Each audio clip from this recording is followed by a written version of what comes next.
자, 이번에 볼 것은 청일전쟁하고 시모노세키 조약 관련된 내용이거든요. 그 294 페이지에 보면 청일전쟁 관련된 내용들이 쭉 있는데 요거는 인제 그 앞부분은 인제 뭐 청일전쟁 과정 관련된 내용이고 뭐 한국사와 또 관련된 내용인데 한번 쭉 읽어 보고 시모노세키 조약 부분부터 한번 더 본격적으로 좀 해 보겠습니다. 일단 요 부분은 그냥 한번 읽어 보기는 할게요, 과정 내용은. 예.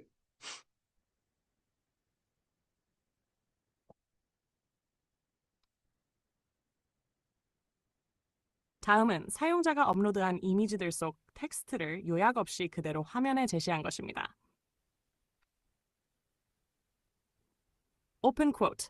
청일전쟁은 중화제국의 질서에서 매우 중요한 위치를 차지하고 있던 조선을 둘러싸고 청과 일본 양국 간에 일어난 전쟁이었다. 메이지 유신 후 조선에 진출할 기회를 엿보던 일본은 일본 해군 측량선 운양호 윤야허가 강화도에 접근했다.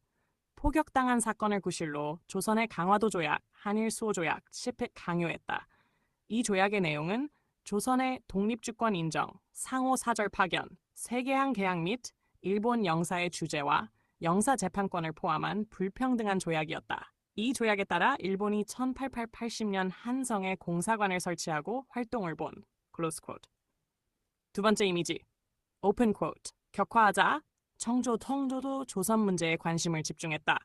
1882년 이모군난의 결과 청일 간에 맺어진 재물포 조약으로 일본은 공사관 경호를 위한 병력 주둔권을 얻어 이후 청일전쟁 때 일본군 출병의 근거가 마련되었다. 청은 1883년 청과 조선 간의 종주권을 명문화한 한중상민수륙무역장정, 한중상민쇠루머이장청을 맺어 조선에 대한 지배권을 강화했다. 1884년에 갑신정변, 자신정변을 진압한 청은 다음 해 일본과 천진조약을 맺어 양국 모두 군사 고문을 파견하지 않고 장래 조선의 병력을 파견할 필요가 있을 때는 상대 측에 먼저 통고할 것 등에 합의했다. 이후 청은 조선에 대한 정치적, 군사적 지배력의 우위를 차지하고 원세계가 조선에 파견되어 조선의 외교와 내정에 깊이 관여했다. 한편 일본은 국내 시장의 취약성, 농업 생산의 부진 등 자국의 경제적 모순을 해결하기 위해서도 인접한 조선에 진출할 필요를 느끼고 있었으므로 갑신정변 후 청과의 충돌에 대비해 군비 강화를 진척시켜 나갔다. 그러던 중 1894년 조선에서 동학농민군이 봉기하고 청이 조선의 지원 요청에 응해 출병하면서 이를 일본에 통고하자 일본도 1885년에 천진조약의 근거에 출병하겠다고 통고했다. 동학농민군의 전주철수로 청일양국의 출병 명분이 사라진 뒤에도 일본은 청일양국이 조선의 내정개혁을 수행하겠다는 안을 제시하고 청이 이를 거부하자 조선의 내정개혁에 간섭하면서 전쟁을 도발했다. 청은 처음에는 가능한 한 전쟁을 피하려 했으나 결국 7월 청일 간의 전쟁이 발발했다. 일본은 평양과 황해에서의 전투에서 승리를 거두고 북양해군을 격파했다. 그리고 중국의 요동 지방까지 작전의 범위를 넓혀갔다. 클로즈 쿼트.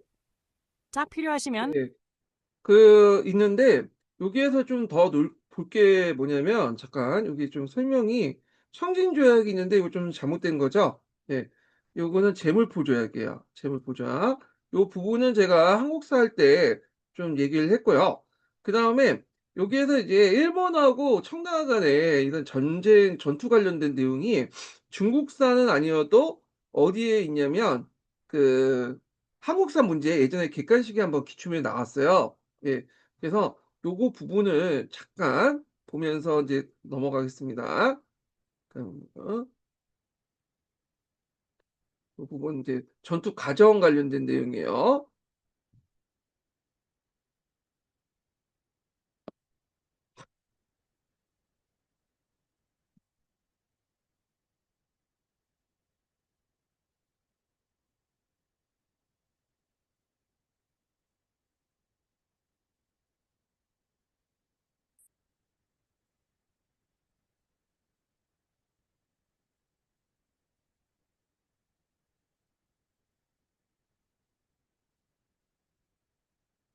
자, 요거는 한국사하고도 또 연결돼 있어요. 예. 그래서 요거 관련된 내용을 좀 보겠습니다. 그래서 이제 평양 전투가 있고 항해 전투가 있고 그다음에 이제 요게 이제 한반도 건너서 요동까지 인제 확대되거든요. 그래서 이제 여순 대전도 이제 점령하고 위해도 공격하는 그 내용이 있어요. 그래서 요 내용인데 뭐 간단한 거지만 한번 배경 지식을 확대하는 차원에서 한번 보겠습니다. 예. 잠깐만 기다려 주세요.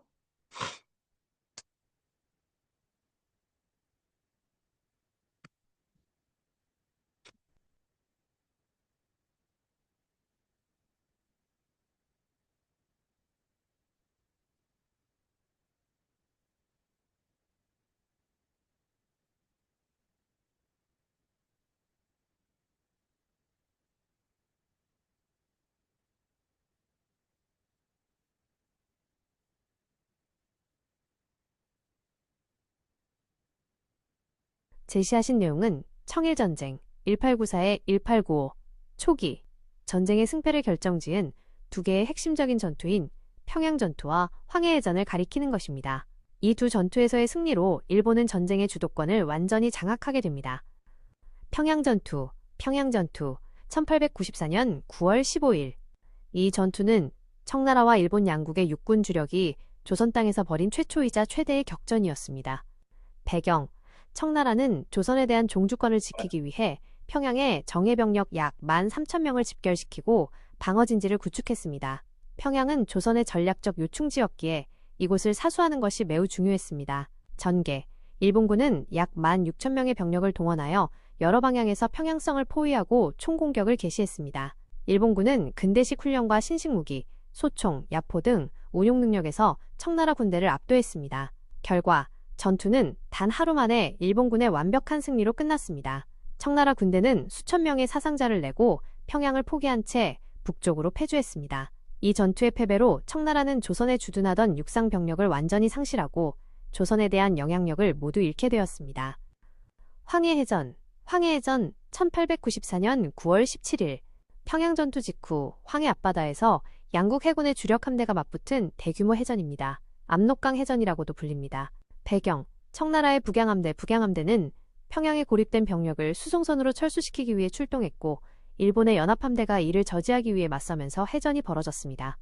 양국 함대, 청나라 북양함대, 정원, 진원과 같은 7,000톤급 아시아 최대의 독일제 철갑함을 보유하고 있어 겉보기에는 일본보다 우세해 보였습니다. 일본 연합함대, 전체적인 함대의 톤수는 작았으나 속도가 빠르고 속사포를 장착한 최신 순양함 위주로 구성되어 있었습니다. 전투가 시작되자 일본 함대는 빠른 속도를 이용해 북양함대의 측면을 공격하는 전술을 구사했습니다. 반면 북양함대는 기동력이 떨어지고 포탄의 불량률이 높았으며 함대 운용 능력과 수병들의 훈련도에서 심각한 문제점을 드러냈습니다. 결과 5시간에 걸친 격전 끝에 북양함대는 5척의 군함을 잃는 등 심각한 타격을 입고 기지인 웨이하이웨이 위해위로 도주했습니다. 반면 일본 함대는 단 한 척도 격침되지 않았습니다. 이 해전의 승리로 일본은 황해의 제공권과 제해권을 완전히 장악했습니다. 결론, 중국 요동반도로의 전선 확대, 그리고 중국의 요동지방까지 작전의 범위를 넓혀갔다. 평양 전투와 황해 해전에서의 연이은 승리는 청일전쟁의 흐름을 완전히 바꾸었습니다. 육지에서는 조선 땅에서 청나라 군대를 완전히 몰아냈고 바다에서는 청나라 주력 함대를 무력화시켜 제해권을 장악했습니다. 이로써 일본군은 아무런 방해 없이 압록강을 건너 청나라 영토인 랴오동반도, 요동반도로 진격할 수 있었습니다. 전쟁의 무대가 조선에서 중국 본토로 옮겨간 것입니다. 이후 일본군은 뇌순여순과 다렌대련 등 랴오동반도의 주요 전략 거점을 손쉽게 점령하며 청나라 자, 그러면 이제 여기 중에 위해이 전투 관련된 내용 볼게요. 요게 이제 좀 예전에 기출문제와 관련된 내용이기 때문에 한번 보겠습니다.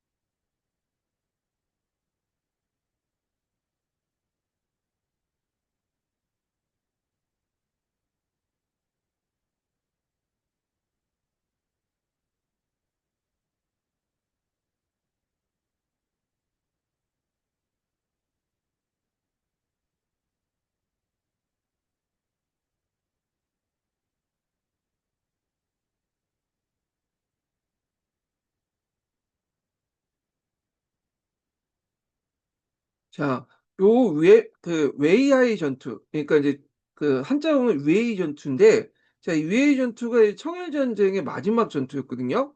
그래서 웨이의 위치를 좀 볼표 있는데, 잠깐 예전에 기출문제 나왔기 때문에 좀 잠깐 보여드릴게요.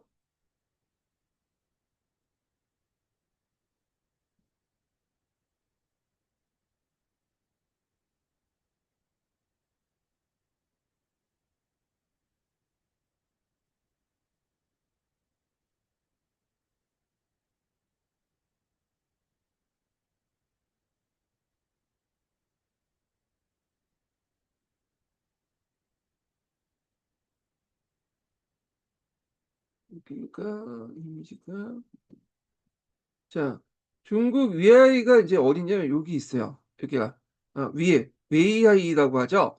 이 웨이하이가 상당히 전략적으로 상당히 중요한 부분이에요. 네.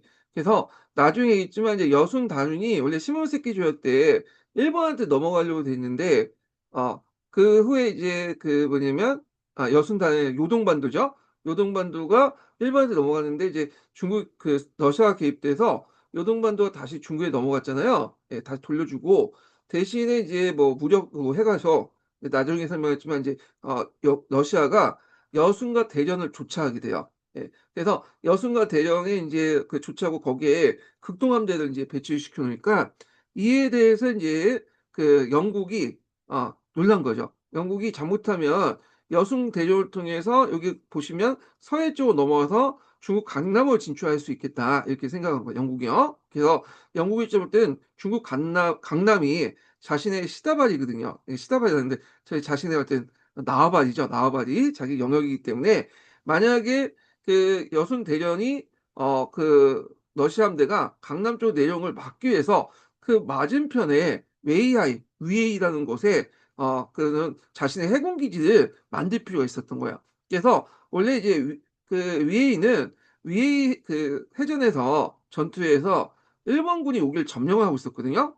그래서 일단은 일본하고 청나라하고 이제 막 그 교섭하는 과정에서 위에이를 자기가 이제 먹겠다 해가지고 일본하고 이제 양해를 구한 다음에 이 위에이 지역에 그를 조치하게 되죠. 그래서 중국하고 위에이 간에 중국하고 영국 간에 위에이 조차 조약을 맺게 돼요. 예. 그래서 이 위에이를 왜 조차했냐 영국이 그 앞에 있는 여순 대전에 있는 극동함대 남지를 막기 위해서 위에이 조차 조약을 맺게 되는데 요 관련된 내용이 예전에 한번 기출문제 나왔기 때문에 제가 좀 언급을 했고요. 그래서 요 그 관련돼서 이제 좀 더 보겠습니다. 그러면 이제 여기 위에이 조차 조약을 좀 보겠습니다.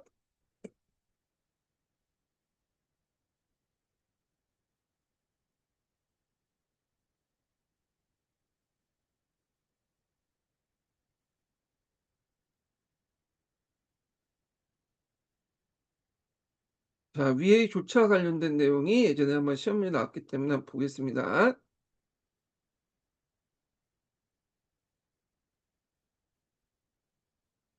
웨이하이 조차 조약 관련된 내용이에요. 네. 그래서 여기 좀 보시면 알겠지만 영국의 해군 기지 사용 관련된 내용이고 조차 기간을 어떻게 맞춰냈냐면 러시아가 류순을 점령한 동안 그러니까 조차할 동안에 조차하겠다. 그러니까 주 목적이 딱 보시면 알겠지만 그 러시아의 남하 정책을 막기 위한 거죠.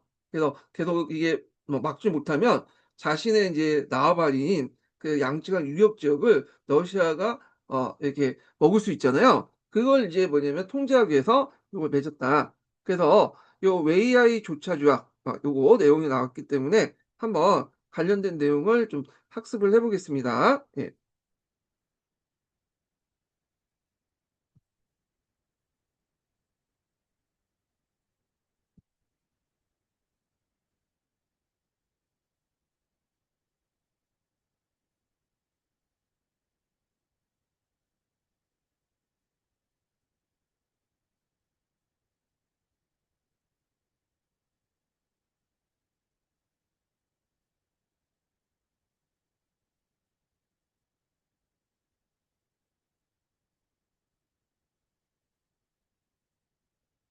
그래서 지금까지 나온 기출 그 조약은 좀 받으실 필요는 있어요. 예.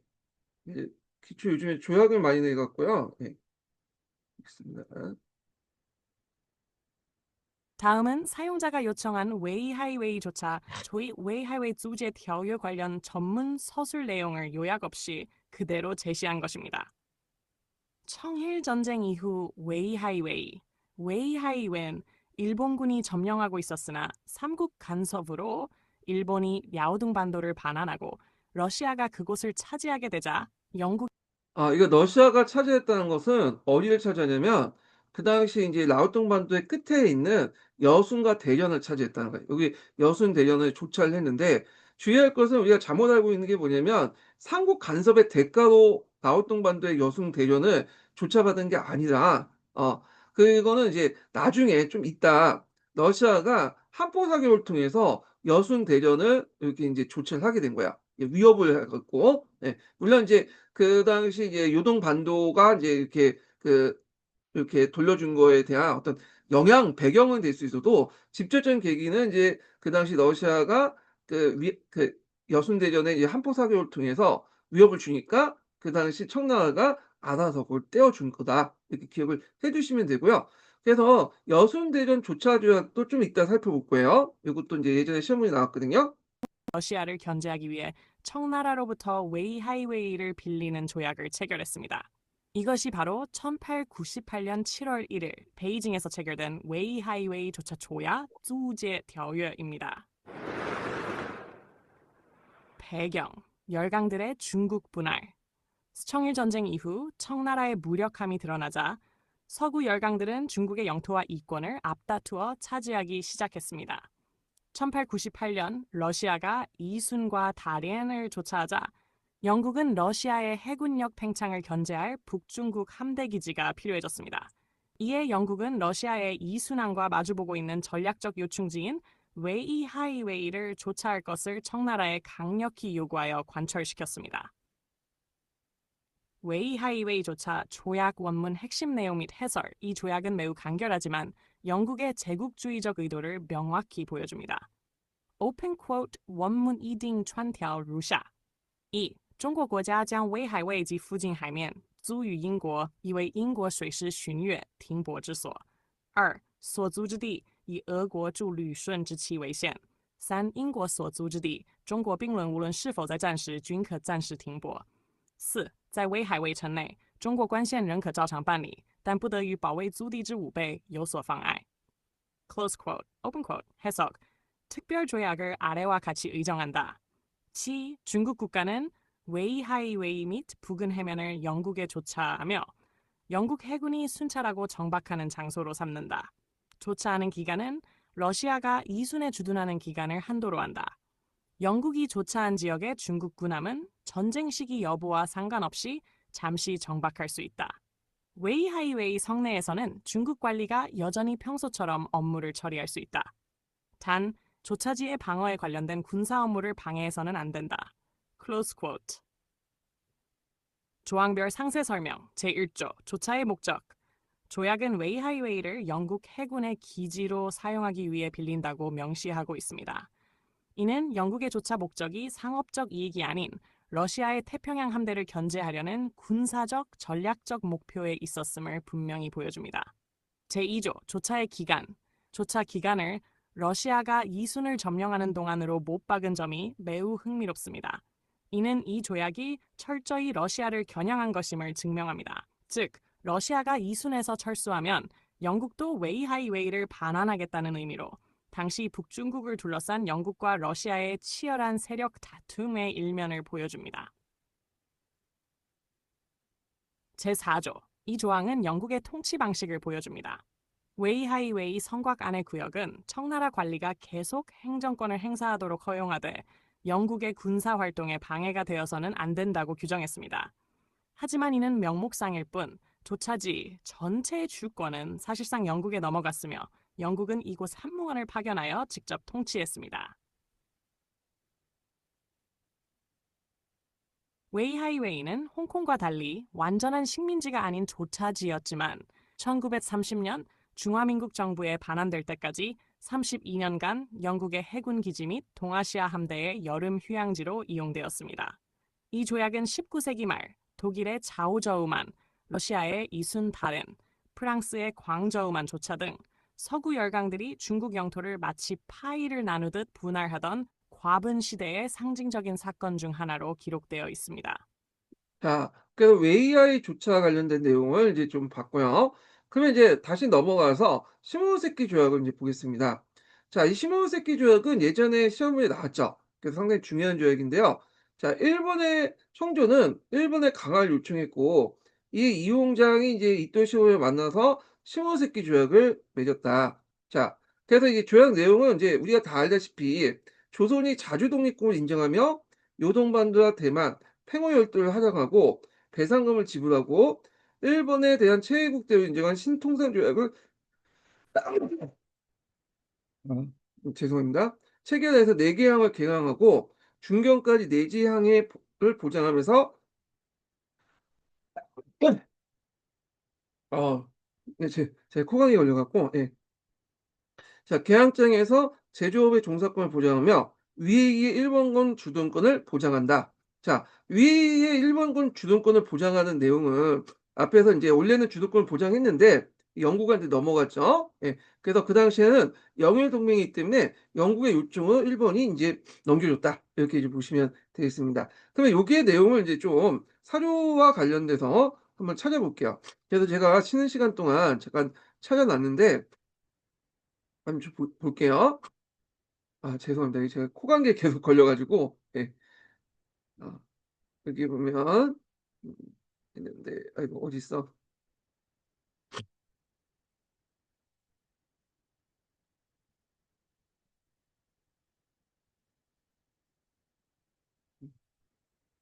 적어놨는데, 아하, 이거 아닌 것 같은데, 잠깐만요.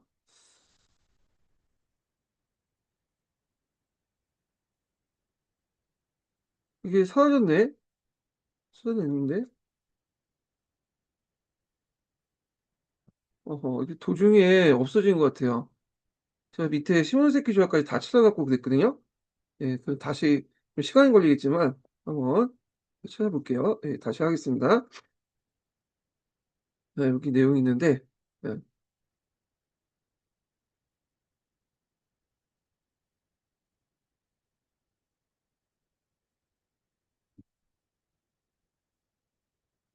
제가 찾았는데 얘가 없네? 어디 갔는지.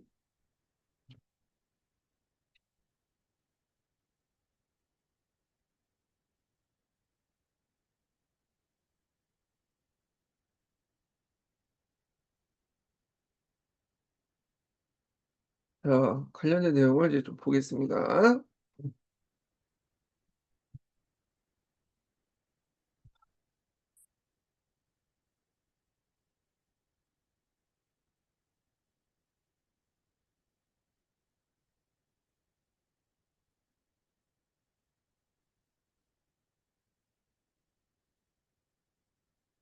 자, 1조부터 볼게요. 요거는 많이 봤던 거죠. 중국은 조선국이 완전 무결한 독립자주국임을 확인한다. 자, 여기에서 예전에는 강화도 조약에서는 자주란 말만 썼잖아요. 독립을 쓰고 싶었는데 일본이 이때 이제 중국 눈치 봤기 때문에 독립의 말을 못 쓰고 요때는 완전히 독립자주, 독립이란 말을 쓴 거죠. 요때 독립은 누구부터 독립이에요? 예, 청나라부터 독립이죠. 그래서 청나라의 조선에 대한 종주권을 공식 부정하고 양국 간의 조공채권 관계를 완전히 끝난다. 그래서 청나라를 배제하고 일본이 우리를 먹겠다. 이런 내용이잖아요. 자, 그 내용이고 그 다음에 이제 여기 보면 2조와 이제 4조에 관련된 내용이 있는데요. 여기에 보면 이제 그 일본이 하장한 영토, 그러니까 중국이 일본에게 하장한 영토들이 나와요. 그래서 라오뚱 반도가 나오고 타이섬 전체 및 부속도서, 펑우제도가 있군요. 예, 그렇게 있는데 실제적으로 이제 라오뚱 반도는 여러분 알다시피 삼국 간섭 때 이제 다시 중국에게 환불하고 대신에 이제 타이완성과 그다음에 펑오제도는 그대로 그 일본한테 넘어가죠. 예. 그래서 대만이 이제 이때부터 일본의 식민 통치를 받게 된 거고요. 그다음에 중국의 군비 배상고로 이제 2억 량을 이제 일본에 지불한다. 이렇게 했는데 2억 량이 당시 일본 국가 예산 3배가 되는 거액이었어요. 그래서 일본이 그걸 가지고 뭐냐면 군비도 확장시키고 산업도 발달시키고 그렇게 했죠. 그래서 일본이 이때 이제 일본 국민이나 일본 정부부터 일본 정부나 일본 국민이 이 청일 전쟁을 통해서 잘못된 학습 효과를 하죠. 전쟁이 되면 돈이 된다. 전쟁을 하면. 그래서 이때 막대한 이제 배상금을 받아 가지고 뭐냐면 크게 이제 뭐냐면 산업을 발전시켰다. 중화공업을 발달시키고 그 내용들 기억을 좀 해 주시면 될 것 같고요. 그날 통상 특권 및 항구 개방을 이제 보면 자 여기 보면 이제 사스, 충칭, 수조, 항저 이렇게 있는데 여기가 주로 어떤 곳이냐면 주로 이제 그 양쯔강 연안 지역이나 양쯔강 이렇게 들어가는 그 양쯔강 안에 있는 그 해운 도시들이죠. 그래서 요걸 통해서 인제 어떤 거냐 양쯔강 내륙 깊숙하게 들어갈 수 있다. 이 춘칭이 이제 개방됐다는 건 양쯔강까지 들어갈 수 있는데 양쯔강은 강폭이 크고 수심이 깊기 때문에 그 뭐냐면 바닷배가 곧바로 들어갈 수가 있어요. 예. 그래서 바다에 갖고 들어갈 뿐만 아니라 내륙 해운을 이용할 수 있다는 데 큰 장점이 되는 거죠. 그래서 이때 이제 일본 상품이 중국 내륙 시장으로 직접 침투할 수 있는 길을 열었고요. 그다음에 그 밑에 보면 "일본 시민은 중국의 통상함과 도시의 각종 공예와 제조업에 종사할 수 있다." 이런 말이 있잖아요. 그래서 이것은 외국인이 중국 땅에 직접 공장을 세워 생산할 수 있도록 한 최초로 허용된 건데 중국의 민족 사업에 이제 큰 타격을 줬고 그다음에 요거는 자연스럽게 체육대우에 자연스럽게 인제 적용이 되죠. 일본뿐만 아니라 서양 열강도 곧바로 이제 적용되는 거예요. 예. 그래서 인제 있는 것들 좀 가지고 보시면 될 것 같습니다. 예. 그래서 인제 이렇게 있고 이거는 뭐 통상 조약해 갖고 서구 열강이 가진 모든 특권을 일본도 자동적으로 누리게 되어 일본이 보다 요 조약 내용이 그 다른 서구 열강에 적용됐다. 이렇게 보시면 될 것 같습니다. 아마 제 생각에는 양쯔강 유역을 일본이 진출하는 것도 의미가 있지만 영일 동맹을 인제 고려할 때 영국을 좀 배려한 것 같아요. 영국이 인제 그런 못 얻었던 조약들을 대신 얻어 줬다? 일본이? 어차피 체육 대우가 있으니까 이렇게 했고 그다음에 여기에서 좀 마지막 조약을 보면 이 조약이 비준된 후 별도 조약을 맺어서 통상 항해와 관련된 사항을 즉시 협의한다. 그러니까 신통상 조약이라고 하는데 뭐냐면 나중에 이제 맺어진 일본하고 중국 간의 중일 통상 항해 조약 같은 내용이거든요. 이거는 좀 별도로 이제 살펴볼게요. 예.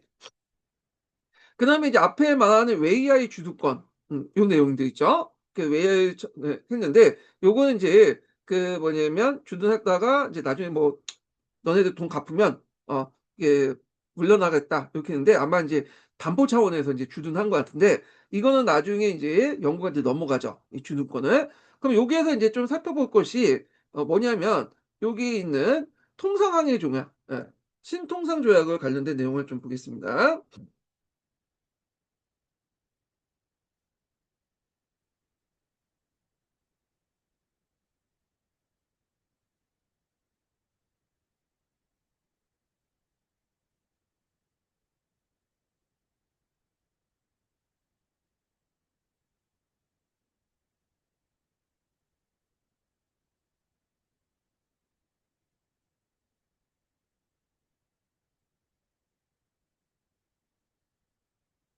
자, 중일항해 통상조약은 앞에 이제 그 맺어진 그 청일 중일항해 청일 그 수호 통상조약 있죠? 수호 조약하고 좀 비교해 볼 수 있거든요. 예.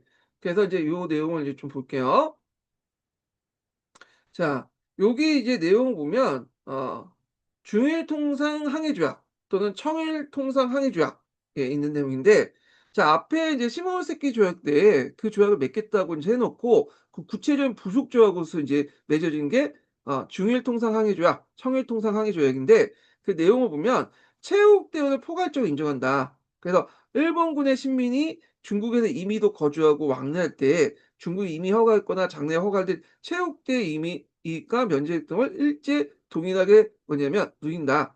그래서 요거는 인제 체육 대우가 적용되는 그 내용이 있죠. 이걸 통해서 이제 서구 제국주의 국가들과 동등한 지위를 확보할 수 있다는 거고 그다음에 앞에 시모노세키 조약에 관련된 그런 내륙 수용권 있죠. 양쯔강 유역에 그 구체적인 어떤 이제 항목들이 여기 있어요. 그래서 그 "일본군의 기선은 중국이 개방한 아래에 항구 진입함을 허가한다." 이건 시모노세키 조약 때 인제 허용했던 것에 대한 구체적인 내용이에요. 그래서 뭐 사스, 충진 그다음에 뭐 수조, 황조 뭐 이렇게 있는 거. 그래서 내륙 시장 침투가 가속화됐고 치해법권이 있는데 요게 영사재판권이에요. 그래서 이 영사재판권은 그 내용을 보면 일본군 시민이 중국 항구의 민사, 형사 등 소송 사건에 연루됐을 경우에 모든 일본군 영사관 및 재판기관이 일본군 법률에 따라서 심리한다. 원래 영사재판권이 그 일본에도 있었어요. 예전부터 있었죠. 그래서 그 앞에 얘기했던 청일 수호 조약 때는 영사재판권이 있었는데 왜 이게 불평등 조약이냐면 그 당시에 이제 그 중국도 있고 일본도 있었잖아요. 근데 이 통상항해 조약에서는 일본만 있도록 한 거야. 일본만. 그러니까 쌍방향적인이 아니라 편무적이죠. 편무적. 예. 그래서 예전에 그런 조약 중일 청일 수호 조약은 서로 평등한 관계에서 맺어진 조약인데 반해서 이런 이제 치해법과 같은 편무적인 조약들을 볼 때 여기 청일 통상항해 조약은 상당히 뭐냐면 뭐랄까 불평등하고 예속적 관계를 이제 규정해 놨다. 청나라가 이제 아래고 일본이 위다라는 걸 예속 그 관계를 규정해 놨다. 이렇게 이제 보시면 되겠습니다. 그래서 요거와 이제 비교한 것이 예전에 한번 시험 문제 나왔는데 아까 이제 청일 항해 조약과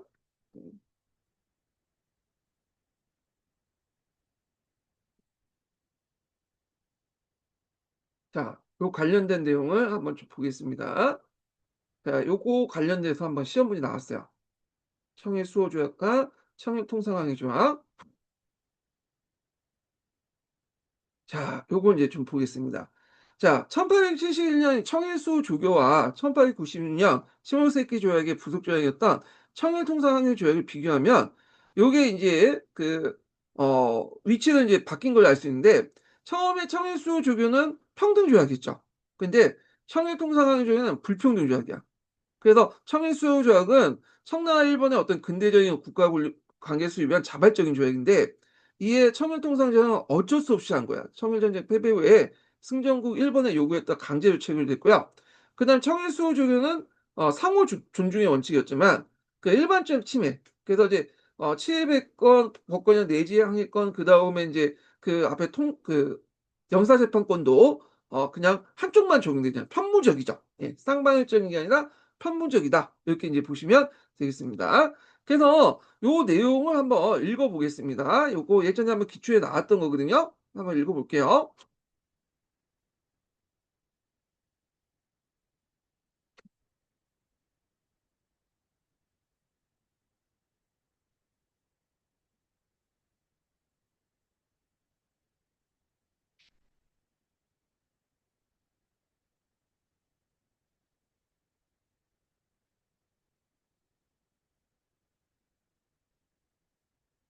(1871년의) 청일수호 조교와 (1896년의) 청일통상항해 조약을 비교하면 25년 만에 두 나라의 국력과 위상이 어떻게 역전되었는지를 명확히 알 수 있습니다. 한마디로 대등한 외교관계에서 지배 예속관계로의 변화를 보여줍니다.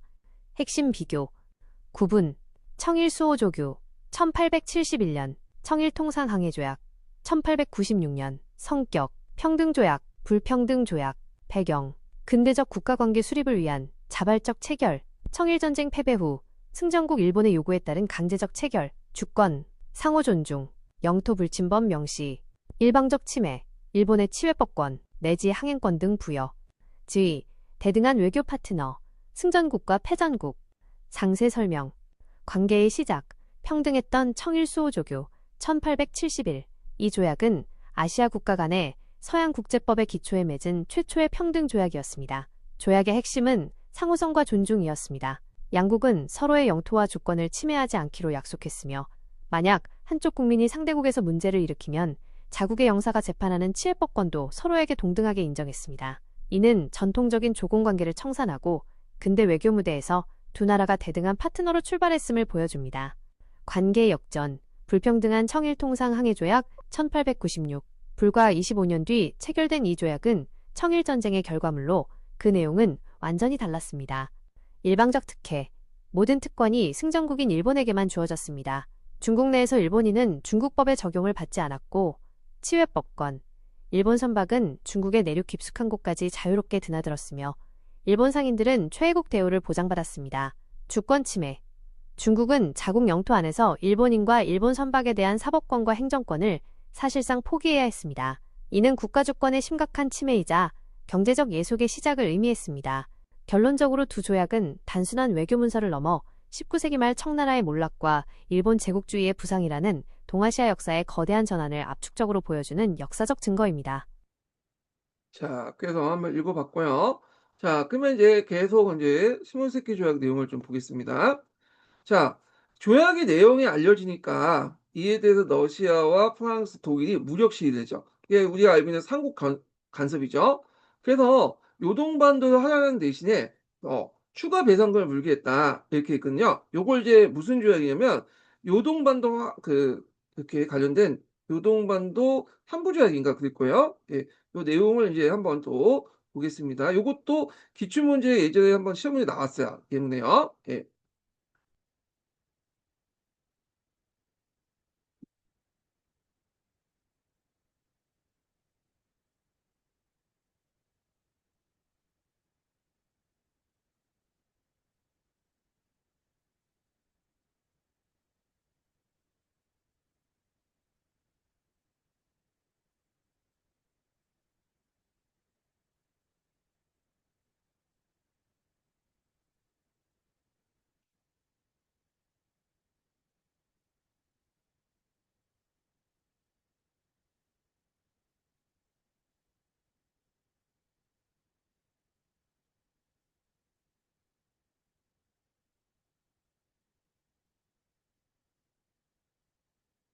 자, 여기 이제 내용은 삼국 간서의 권고문이 이제 있고 만약에 너희들이 내 말을 안 듣고 라오동 반도를 뭐냐면 돌려주지 않을 경우에는 한번 우리하고 붙겠다, 붙어 볼래? 이런 이제 위협적인 내용이 있고요. 자, 그 다음에 이제 결국에는 그 위협에 굴복해갖고 일본이 청나라와 이제 라오동 반도 한부 조약을 맺게 되죠. 그래서 청나라가 라오동 반도를 환부하는 받는 대신에 그만은 또 이제 플러스 알파인 배상금을 더 주겠다 이런 식으로 이제 했던 거고, 그래서 이걸 계기로 해서 요동반도가 다시 중국으로 이렇게 반환이 됐다 이렇게 이제 보시면 되겠습니다. 그래서 이제 그 밑에는 뭐 삼국 간섭에 대해서 그 당시 일본 외무 대신에 해고역 관련된 내용인데, 이때 이제 일본 지도부가 상당한 극심한 굴욕감을 느꼈어요. 그러면서 이제 이걸 계기로 러시아에 대해 상당히 적대적인 생각을 갖게 되고, 결국에는 이제 중국부터 받은 그 어마어마한 배상금을 그 당시 일본의 해군이나 군대를 합충시키는데 쓰게 되죠. 그래서 이게 나중에 러일 전쟁에서 일본이 이제 러시아를 이길 수 있는 배경이 되었다. 이렇게 이제 보시면 되겠습니다. 자, 그러면 요 관련된 내용을 한번 또 심화학습을 좀 해보기도 하겠습니다. 예.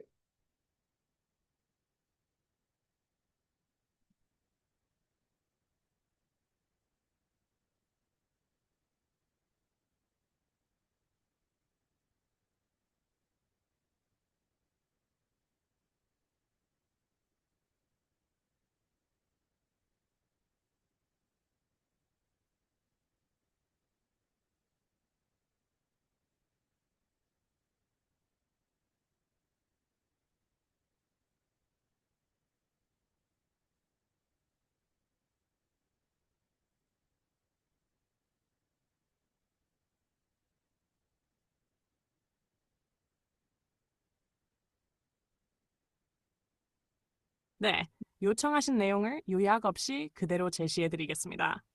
네, 랴오둥반도 환부조약, 여동반도 환북条约과 관련된 핵심 사료들을 제시하고 상세히 설명해 드리겠습니다. 이 조약은 청나라와 일본의 의지보다는 제3전자인 서구열과 압력에 의해 체결된 것이므로 당시의 외교 문서가 가장 중요한 사료가 됩니다. 사료 1.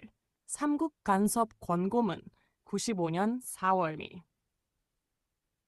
이것은 랴오둥반도 환부조약의 직접적인 원인이 된 외교 문서입니다.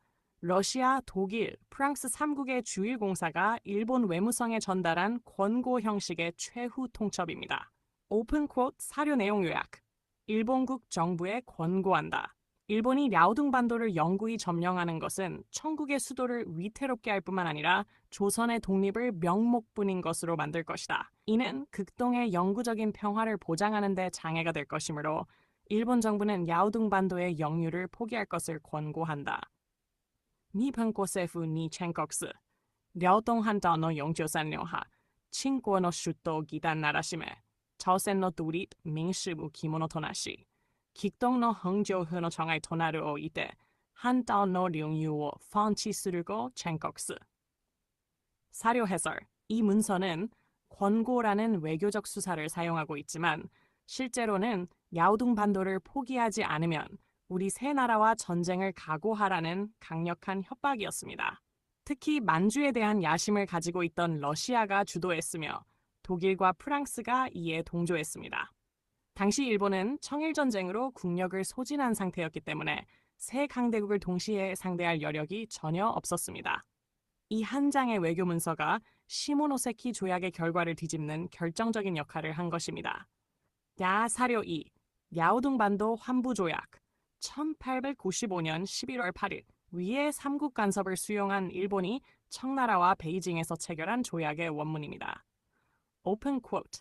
第一条，日本国将所领奉天省南边地方归还中国。第二条，中国约将库平银3000万两于光绪21年9月26日在伦敦撤付日本国，以为归还奉天省南边地方之酬报。Close quote. Open quote. 해석.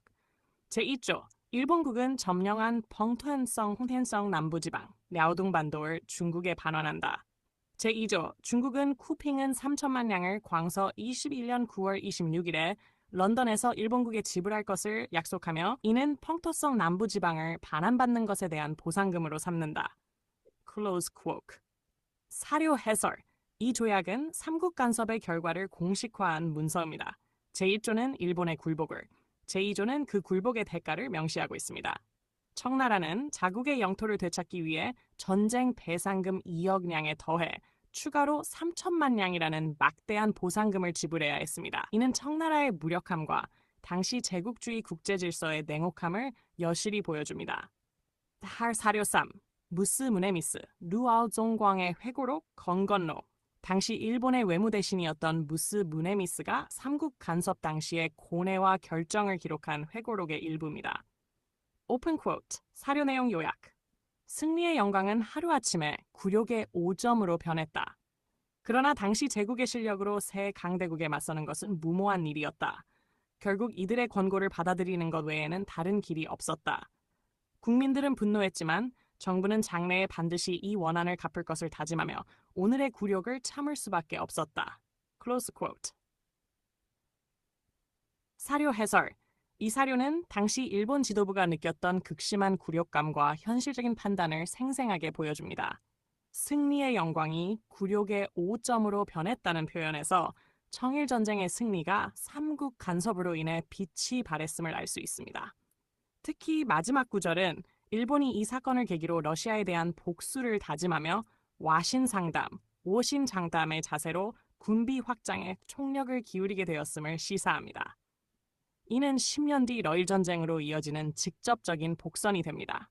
위사료 3종은 모두 1895년 청일전쟁 이후의 동아시아 국제질서 재편에서 중심적인 위치를 차지한 텍스트들이며 제국주의 외교의 작동 방식, 힘의 논리, 약소국의 굴욕, 그리고 제국의 분노와 복수심이라는 중요한 키워드를 함축하고 있습니다. 자, 그래서 요 관련된 내용을 좀 봤고요. 그러면 이제 여기에서 또 볼 게 뭐냐면 요동반도를 중국한테 돌려줬죠. 그리고 나서 좀 있다가 러시아가 함대를 이끌고 와서 청나라를 위협하죠. 그래서 청나라가 그 위협에 굴복해 가지고 요동반도 끝자락에 있었던 여순과 대련을 조차를 내주죠. 그래서 이 요순하고 대련 조차 관련된 그 조차 조약을 좀 보겠습니다. 이것도 예전에 한번 시험 문제에 언급돼 있었거든요.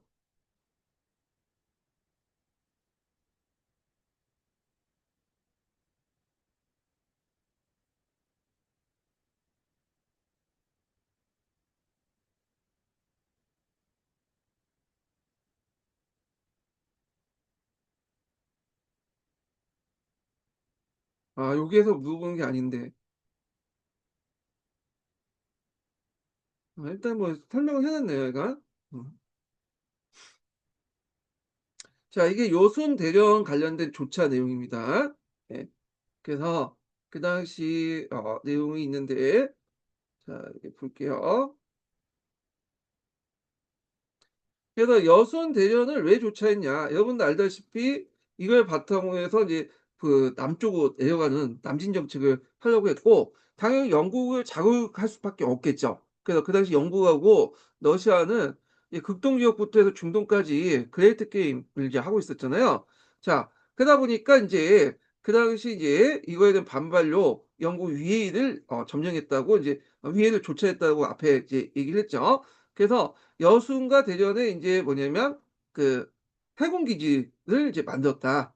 여수는 항에 요새 해군 기지를 건설하고 그다음에 대전에는 철도와 창고, 군사 기반을 이제 개발했고요.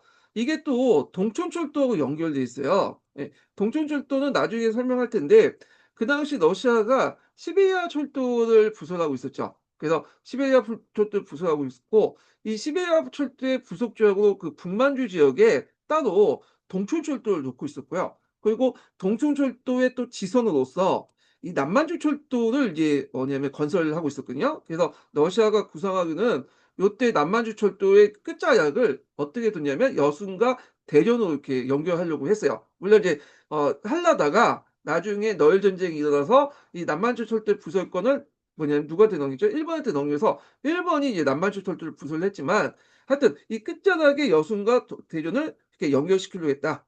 동천철도, 시베리아 철도, 동천철도, 그다음에 동천철도 지선은 남만주철도 해갖고 끝자락에 여순대교를 하려고 했다. 이렇게 이제 보시면 되겠습니다. 그래서 이걸 통해서 철도망을 통해서 완전히 이제 러시아가 만주 지역을 장악하려고 했다는 거죠. 참고로 이제 러시아 같은 경우에는 한반도 부분 보다는 만주에 관심이 있어요. 그래서 한반도는 뭐냐면 만주와 그러니까 그 일본 간에 어떤 완충지대로서만 관심이 있었지 여기 이제 핵심지대로서 생각한 것은 러시아가 한반도는 만주였다. 이렇게 이제 보시면 되겠습니다. 자, 그래서 이렇게 있고 결국에는 이제 이 여순 대련의 조차는 포츠모스 조약 결과 누구한테 넘어갔죠? 일본한테 넘어가죠. 그래서 일본이 여순 대련을 이제 넘기고 장춘까지 서로 연계해서 남만주 철도를 완성시키고요. 그리고 요 남만주 여순 대련과 남만주 철도의 연변을 강동주라고 해서 따로 이제 그 지역 명칭을 만들고 행정구를 만들고 이 강동주를 지키기 위해서 우리가 알고 있는 강동군을 배치시켰죠. 예, 이런 것들 연결시켜서 이제 봐주시면 되겠습니다. 자, 그러면 요 관련된 내용을 한번 또 읽어볼게요. 예. 네, 요청하신 내용을 요약 없이 그대로 제시해 드리겠습니다. 네, 랴오둥반도 환부조약, 랴오동반도 환푸条约과 관련된 핵심 사료들을 제시하고 상세히 설명해 드리겠습니다. 이 조약은 청나라와 일본의 의지보다는 제3자인 서구 열강의 압력에 의해 체결된 것이므로 당시의 외교 문서가 가장 중요한 사료가 됩니다. 사료 1. 삼국간섭 권고문 1895년 4월 23일. 이것은 랴오둥반도 환부조약의 직접적인 원인이 된 외교 문서입니다. 러시아, 독일, 프랑스 3국의 주일 공사가 일본 잠깐만요. 외무성에 전달. 여기를 하는 게 아니라 제가 잘못 눌렸어요. 뒤에를 눌렸어야 했는데 다시 하겠습니다. 예. 네, 요청하신 유순, 류련, 나련, 조차 조약에 관한 사료 원문과 상세 해설을 아래에 정리해 드리겠습니다. 이 조약은 1898년 3월 27일 러시아와 청나라 사이에 체결된 조약으로 삼국 간섭 직후 러시아가 야오둥반도 남부의 요동 항만을 조차받는 형식으로 점령하는 내용을 담고 있습니다. 이는 러시아의 팽창주의적 정책과 이후 러일 전쟁으로 이어지는 맥락에서 매우 중요한 사료입니다. 1. 사료 원문 및 번역. 조약 이름 류다주디条约 또는 종어 류다주디条约. 체결일자 1898년 3월 27일 광서 24년. 체결 장소 베이징. 체결 당사자 청나라 외무부와 러시아 제국. Open quote 第一条大皇帝陛下允清国政府之请将旅顺、大连二港连同附近地带给俄国租借，期以25年，期满若各有需要，得再议展期。第二条，租借地之界限以旅顺、大连各港为中心，界至荆州湾之三地，东至黄金洲、老铁山，南至海口，西北至荆州。第三条，俄国与租界地内的自由修筑铁路，并经由奉天至哈尔滨通往境内东省之铁路，并设电报局，并通邮政。第四条，本约成立后，俄国即得于旅顺港内驻军，并设海军基地。大连港亦可设商铺、仓库与驻兵，以资保护。第五条，在租界地内之土地、人民、租税管理等事权归俄国行使，中国政府不过问，但承认其主权仍属中国。Close quote, open quote. 제1조. 러시아 황제 폐하는 청국 정부의 요청에 따라 류순, 대려련 두 항구와 그 부근 지역을 25년간 러시아에 조차하며 기한 만료 후 양국이 필요하다고 인정할 경우 재협의하여 연장할 수 있다. 제2조 조차지의 경계는 유순과 대련 두 항구를 중심으로 하여 동쪽은 황금주 왕징저, 노철산, 라오테산, 남쪽은 해안선, 서북은 금조 지역의 산지까지로 한다. 제3조, 러시아는 조차지 내에서 자유롭게 철도를 건설할 수 있으며 펑티엔을 거쳐 하얼빈을 경유하여 만주 내 러시아령 동부와 연결되는 철도를 부설할 수 있다. 전신국과 우체국 설치도 허용된다. 제4조 이 조약이 성립되면 러시아는 요순항에 군대를 주둔시키고 해군 기지를 설치할 수 있다. 대련항에도 상업항구, 창고, 군대 주둔 등이 가능하다. 제5조 조차지 내의 토지, 인민, 세금, 행정 등 일체 권리는 러시아가 행사하고 청나라 정부는 이에 간섭하지 않으나 주권은 명목상 중국에 있음을 인정한다. Close quote. 2. 상세 해설. 조약의 역사적 배경. 이 조약은 청일전쟁의 결과로 시모노세키 조약에서 일본이 얻었던 야오둥 반도를 삼국 간섭으로 포기한 직후 러시아가 그 지역을 다시 청으로부터 조차 형식으로 빼앗은 조약입니다. 러시아는 만주와 동북아시아로의 진출을 노리고 있었으며 일본을 견제하고 동해 진출을 도모하기 위해 부동항 확보가 절실했습니다. 오픈 쿼트. 삼국 간섭. 일본 야오둥 반도 반환. 러시아의 군함 요순항 일팡. 러시아 청나라조차 조약 체결. 클로즈 쿼트. 조차 형태에 위장된 점령이 조약은 조투제라는 형식을 취했지만 실질적인 점령과 같았으며 식민지화의 전 단계였습니다. 제5조에서 명목상 주권은 청나라에 있다고 했지만 실제로는 러시아가 군사, 행정, 경제 모든 권한을 장악하고 있었습니다. 조차란 이름의 식민지화, 중국의 주권은 형식적 선언일 뿐 실질적 권리는 러시아가 러시아의 군사적 목적과 군항 건설 제4조는 류순을 해군기지, 대련을 상업항과 병참기지로 만드는 것을 공식화한 조항입니다. 이후 러시아는 요순항의 요새와 해군기지를 건설, 대련에는 철도와 창고, 군사기반시설을 집중 개발하며 제국주의 팽창의 거점으로 활용했습니다. 동청철도와 만주 장악 제3조는 러시아가 만주 철도망 전체를 연결하면서 경제적, 군사적 지배를 실현하도록 허용한 조항입니다.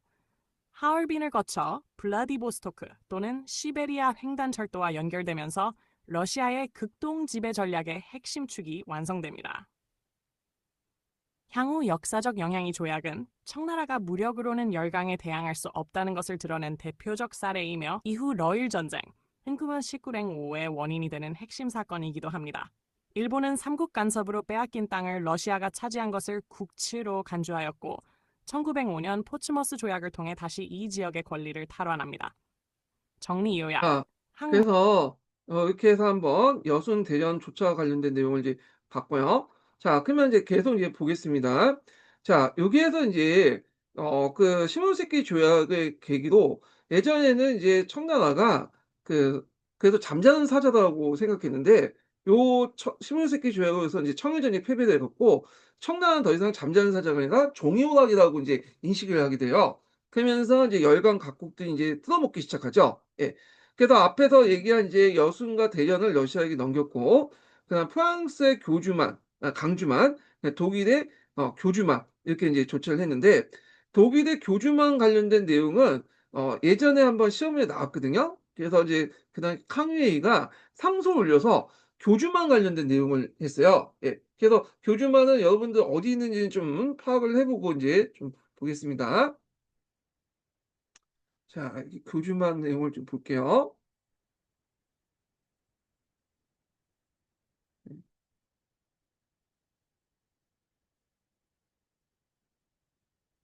네, 이게 뭐야?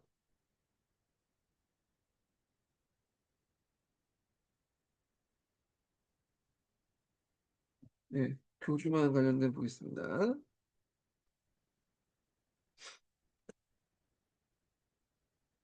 교주만. 여기 보면 되게 여기 중국의 이제 교주만이 여기 자세히 나온 게 없네. 음.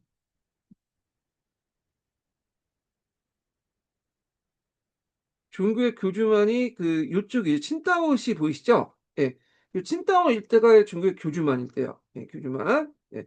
그래서 여기가 이제 교주만을 장악하고 나서 여기 이제 지역에 그 중국이 그 독일인들이 만든 계획 도시가 있는데 이게 칭다오예요. 그러니까 칭다오는 나중에 만들어진 거라는 거. 교주만 조차 이후에. 그래서 이 교주만 조차 관련된 내용을 이제 그 좀 파악을 해 두시면 될 것 같고요. 자, 이게 영국은 러시아의 남하를 이제 막는다는 구실로 앞에서 위해를 조처했다. 자, 이렇게 중국인들은 중국이 여러 이제 열강대에게 조각조각 분할돼서 식민 통치를 받게 됐던 가분 위기의 위기심을 느꼈다. 그러니까 결국에 중국이 찢겨져서 서구 열강들이 우리나라를 식민지할 것이다. 이렇게 이제 생각하게 되죠. 그래서 요 가분 위기가 없어지게 된 거는 뒤에 얘기하겠지만 요게 이제 위화단 운동 이후죠. 네, 요건 뒤에 좀 얘기할게요. 자, 그 가분위기 위식 위에도 가분의 위기 위식 위에도 청일 전쟁의 패배와 그 결과 맺어진 조약의 내용은 중국인들에게 큰 충격을 안겨줬다. 자, 중국이 조선에 대한 종주권을 포기한 것은 중화 제국 질서의 완전한 붕괴를 의미했다. 또한 막대한 배상금으로 총조는 큰 타격을 받는 반면에 앞에서 말한 일본은 그 배상금을 받고 군수공업이라든지 중화학공 같은 것들을 이제 뭐냐면 발전시켰잖아요. 그래서 일본은 급속도로 발전할 수 있게 되었다. 자, 이후 일본은 중국에서 서구 열강 같은 지위를 오르게 되었으니 과거 중국의 조공을 바쳤던 나라가 이제는 중국보다 우세한 지위를 차지하게 되었다. 자, 이것을 이제 볼 수 있는 것이 앞에서 얘기한 청일 통상 항해 조약 같은 거 있죠. 예, 요게 상당히 이제 뭐냐면 평등한 관계가 아니라 황무적이고 불평등한 관계였다. 요거 좀 기억을 해 두시면 되고요. 자, 또 양무운동의 30년 결실을 할 수 있는 북양함대 참패는 자강을 1차적으로 목적으로 하는 양무운동의 파탄을 운반한 것이다. 그래서 청일전쟁에서 패배가 초래한 경악할 만한 위기의식 속에서 이제는 서양의 군사기술을 중심한 근대적 공업운동을 뛰어넘어 근본적인 개혁, 그러니까 제도라든지 법 같은 걸 받아들이자는 범법운동이 나타난 배경이 되었다. 이렇게 이제 보시면 되겠습니다. 그래서 이 청일전쟁과 청포전쟁은 뒤에 언급할 범법 운동의 어떤 배경이 되었다. 이렇게 좀 같이 기억을 해 두시고요.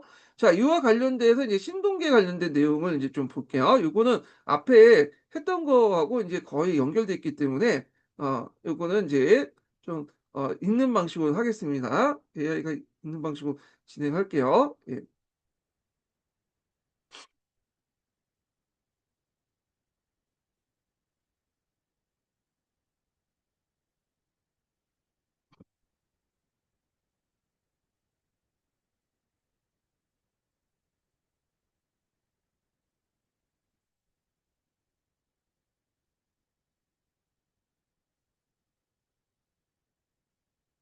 자, 마지막 인증번호 알려드릴게요. 마지막 인증번호는 99번입니다. 예, 마지막 인증번호 99번이에요.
자, 한번 읽어보겠습니다.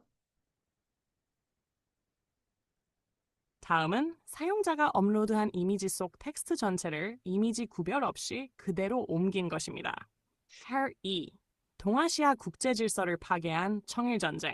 아시아 세계의 근대화 운동으로서 청의 양무운동과 일본의 메이지 유신은 시작한 시기가 비슷하고 추진한 목표도 다같이 부국 강병을 표방한 것이었다. 그러나 이 운동의 결과는 너무나 대조적이었으니 청일전쟁 결과 일본의 승리로 양국의 근대화 운동이 판가름나게 되었다. 일본은 국력이 발전하자 열강의 제국주의 수법을 모방하여 한반도와 만주, 그리고 북중국으로 침략의 마술을 뻗기 시작하여 한반도를 대륙 진출의 교두보로 삼으려 조선을 강제로 개항하였다. 1876 강화도 조약. 이후 조선에서는 동학운동의 운동이 일어나자 이를 진압할 군사력이 부족하여 청에 출병을 요청하자 일본도 군대를 파견하여 조선에 들어온 양국 군대는 한반도에서 청일전쟁 1894를 시작하였다. 청의 이홍장은 양무운동을 통해 30여 년간 훈련시켜온 자신의 회군과 북양함대를 동원하여 일본군과 대전하였다. 그러나 육군은 평양 전투에서 패하고 해군은 황해에서 괴멸되었으며 중국 본토인 여순과 대련다렌, 위해위까지 일본군에 점령당하였다. 1895년 3월. 청일전쟁은 청나라의 완전한 패배로 끝나고 시모노세키, 사관 조약을 체결하였다.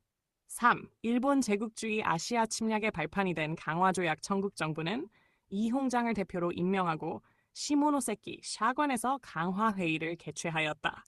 회의는 일본의 과대한 요구 조건 때문에 난항을 거듭하였으나 이때 이홍장이 괴한으로부터 저격을 받아 중상을 입는 사건이 일어나고 국제적 여론도 일본에 불리하였기 때문에 1895년 5월 8일에 굴욕적인 시모노세키 강화조약을 성립시켰다. 그 내용을 보면 1. 조선의 독립승인 2. 요동반도와 대만 팽호 열도를 할양할 것 3. 군사배상금 2억량을 지불할 것 4.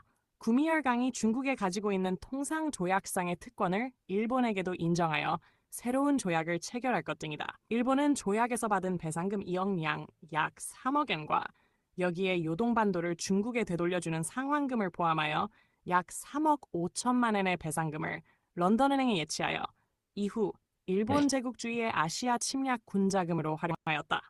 또한 일본은 청나라의 무력함을 알고 중국 침탈에 더욱 박차를 가하게 되었다. 남만주의 철도 부서를 계기로 러시아의 남진 정책과 일본의 대륙 진출이 부딪히면서 결국 러일 전쟁 후는 일국에 다시 일본이 승리하면서 조선 강점을 본격화하였다. 4. 청일전쟁의 영향. 청일전쟁의 패배는 중국 사회에 큰 충격을 주었을 뿐만 아니라 동아시아의 국제 질서를 근본적으로 바꾸어 놓는 결과를 가져왔다. 먼저 중국 근대화의 상징이라고 하는 양무운동이 완전히 실패로 돌아가 이홍장을 비롯한 양무파 관료가 실각되었고 이에 대신하여 변법운동이 등장하는 계기를 만들었다. 뿐만 아니라 동아시아의 중국으로서 중화질서의 중심에 있던 중국의 번방의 섬나라 일본에게 동아시아 세계의 주도권을 내어주었다. 이는 이후 동아시아 역사상 엄청난 시련과 비극을 가져오는 중요한 요인으로 작용하게 되었다. 이와 함께 열강은 청조의 무력함을 간파하고 중국의 침탈에 더욱 박차를 가하였다. 이리하여 철도부설, 광산개발, 자본 진출로 중국을 반식민지화하였다. 제국주의 열강의 중국 침략에 대하여 중국의 지식층은 진의 존망이 문제가 아니고 중화의 멸망이라는 민족적 위기를 느끼게 되면서 중국의 장래에 대해 망고는 물론이고 과분, 영토 분할의 위기의식이 팽배하였다. 이러한 사회 분위기 속에서 진의 대응은 새로운 개혁을 통한 부강을 꾀하려는 변법자강운동과 배외운동, 바이와이운동으로 나타났다. 전자는 무술개혁, 후자는 의화단운동으로 진행되었다. 필요하시면 시모노세키 자, 그래서 이렇게 해서 한번 이제 신동기에 있는 그 관련된 내용을 이제 좀 강독했고요. 다음 시간에는 이제 너일 전쟁 관련된 내용을 좀 보겠습니다. 여기 이제 너일 전쟁을 좀 간단하게 여기는 좀 설명하고 있거든요. 예. 근데 이제 예전에 한번 나온 기출문제의 내용이 약간 이제 내용이 좀 깊어요. 그래서 요거는 여기 내용보단 제가 그 관련돼 가지고 기출문제 분석을 해 놓은 게 있어요. 예. 그래서 그 기출문제 분석을 중심으로 좀 할게요. 원래는 그 중국 근현대사 책을 제대로 좀 읽어야지 그 기출문제 분석을 그 기출문제를 풀 수 있는데 시간 관계상 다 볼 수는 없고 제가 포츠머스 조약과 남만철 철도 관련된 내용은 예전에 나온 기출문제 분석을 중심으로 해갖고 강독을 하겠습니다. 자, 오늘 끝까지 강의 들으셔서 수고하셨고요. 예, 내일 뵙겠습니다.